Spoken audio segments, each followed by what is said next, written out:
What most prevents people from living a full life? What most causes people to act irrationally? Amazingly, they are both the same thing. And that thing is fear.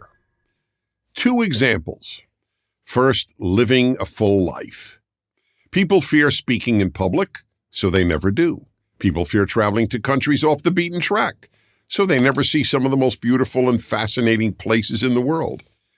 People fear embarrassing themselves by making mistakes when speaking a foreign language, so they never learn to speak the language. People increasingly fear getting married or having children, two of life's deepest experiences. People's fear of failure prevents them from pursuing some of the things they most ache to do. The list is almost endless. Second, acting irrationally.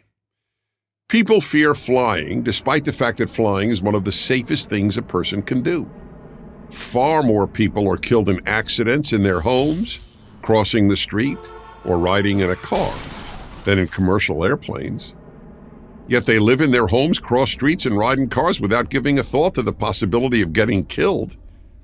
But because of their irrational fear of flying, they won't fly or will do so very rarely. As a result, they see family members and friends who live far away less often than they would like, and they will never see almost any of the world.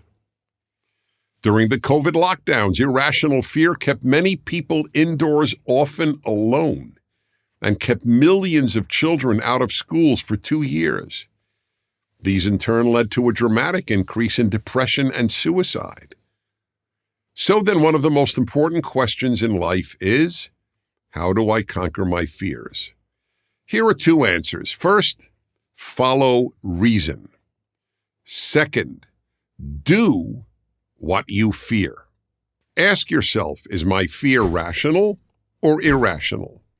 I suspect that most people who fear flying know their fear is irrational, but they don't fly anyway. So what they have to do is fly anyway. Of course, this is difficult. Just about everything worthwhile in life is, but so what? Do you want to deprive yourself of everything you fear doing, and therefore deprive yourself of so much that would make your life far richer and far more enjoyable? Later in life, do you think you'll say to yourself that you were right in having given into your fear of flying? That it was worth missing out on time with loved ones who lived far away? To which you might well respond, you don't understand. I can't just say I'll ignore my fears. They are overpowering. So here's my response. We all decide what is overpowering. Yes, we decide. Fear is overpowering because you decided to allow it to be. Overpowering is a decision. It is not a fact of life. Animals can't overpower their fears. Human beings can. Being able to think and to act rationally is what most separates us from animals. When I was a little boy, I feared monster movies. When I told this to my older brother, he told me to watch as many monster movies as possible until they had no effect on me. Little brothers take older brothers very seriously, so I took his advice, and eventually, instead of being afraid, I marveled at how good the makeup artists were. Sometimes I even started laughing. If you fear flying, force yourself to fly until one day it is as natural as riding in a car. How do you force yourself? Well, you might, for example, buy an expensive and non-refundable airline ticket. You then have a choice, lose the money or fly. You might ask a trusted friend to accompany you, or you might come up with another way to convince yourself to fly.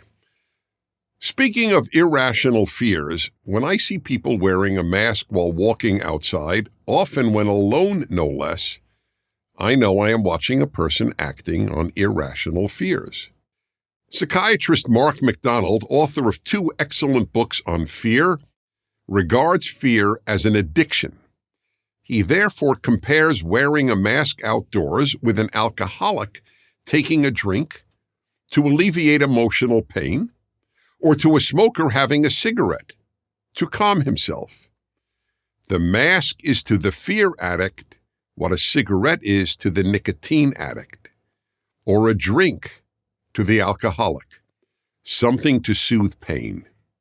In this case, the pain of fear. During the Great Depression, President Franklin Roosevelt famously told the American people, "We have nothing to fear but fear itself." He was exactly right. I'm Dennis Prager.